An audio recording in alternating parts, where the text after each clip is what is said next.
គឺតកតងជាមួយនឹងវិស័យអប់រំម្ដងបាទគឺក្រសួងអប់រំបានធ្វើការជ្រើសរើសសិស្សជេលីភីលេខ1មកពីខេត្តកែបក្នុងការប្រកួតប្រជែងផែនការអាជីវកម្ម Our Business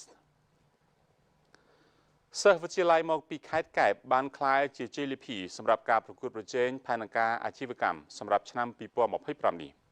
ការប្រកួតប្រជែងផែនការអាជីវកម្មនេះបានប្រព្រឹត្តជាព្រឹត្តិការណ៍ប្រចាំឆ្នាំនិងរៀបចំដោយក្រសួងអប់រំយុវជននិងកីឡាសម្រាប់សិស្សកម្រិតថ្នាក់វិទ្យាល័យឆ្លងកាត់ការបណ្ដុះបណ្ដាលនិងការប្រកួតប្រជែងជាច្រើនដងចាប់តាំងពីដើមឆ្នាំមកដល់ពេលនេះកម្មវិធីប្រកួតប្រជែងផែនការអាជីវកម្មបានឈានដល់ការបិទបញ្ចប់ដែលរកឃើញក្រុមជេលីភីលេខ1មកពីខេត្តកែបជេលីភីលេខ2មកពីខេត្តកំពង់ស្ពឺនិងក្រុមជេលីភីលេខ3ជាក្រុមនៅរាជធានីភ្នំពេញក្រុមជេលីភីលេខ1ជាសិស្សមកពីខេត្តកែបមានគម្រោងអាជីវកម្មឈ្មោះចង្ក្រានទឹកចង្ក្រានទឹកជាផលិតផលដែលពួកគេបង្កើតឡើងផ្អែកលើមេរៀនគណិតវិទ្យាដែលពួកគេសិក្សានៅក្នុងថ្នាក់រៀនពួកគេលើកឡើងថាការបង្កើតចង្ក្រានទឹកនេះគឺគិតពីអត្ថប្រយោជន៍មានការសន្សំសំចៃសុវត្ថិភាពក៏ដូចជាការការពារដល់បរិស្ថានផងដែរជាគោលដៅក្រុមរបស់ពួកគេនឹងបន្តការងារអាជីវកម្មនេះដោយមិនបោះបង់ត្រឹមតែការជាប់ជេលីភីក្នុងការប្រកួតប្រជែងនោះទេសម្រាប់ថ្ងៃបិទកម្មវិធីប្រកួតប្រជែងផែនការអាជីវកម្មនេះដែរអាយដាមសេរីជំនះរដ្ឋលេខាធិការក្រសួងអប់រំយុវជននិងកីឡាបានលើកទឹកចិត្តដល់ក្រុមយុវជនកុំបាក់ទឹកចិត្តទោះទទួលបានជេលីភីឬមិនទទួលបានជេលីភីក៏ដោយអាយដាមបានបន្តថានេះជាចំណុចចាប់ផ្ដើមមួយដែលត្រូវបន្តខិតខំ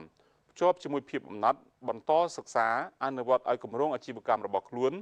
ក្លាយជាអាជីវកម្មពិតប្រាកដអាយដាមបានបន្តទៀតថាសម័យកាលនេះភាពជោគជ័យបានមកដោយសារភាពក្លាហានសមត្ថភាពនិងនវានុវត្តន៍ក្នុងការធ្វើការងារជាក្រុមនិងដោះស្រាយបញ្ហាប្រកបដោយសមត្ថភាពប្រសិទ្ធភាពខ្ពស់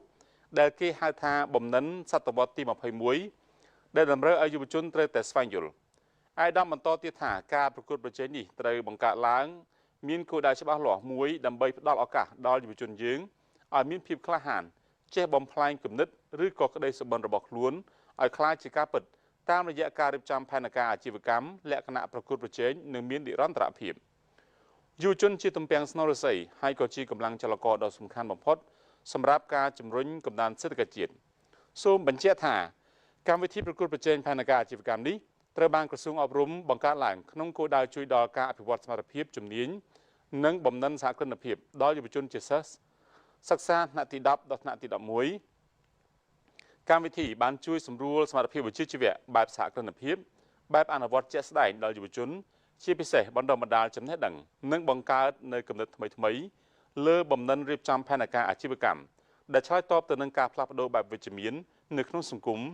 និងតម្រូវការទីផ្សារការងារក្នុងបរិបទបដិវត្តឧស្សាហកម្ម 4.0 និងការអប់រំបែប Digital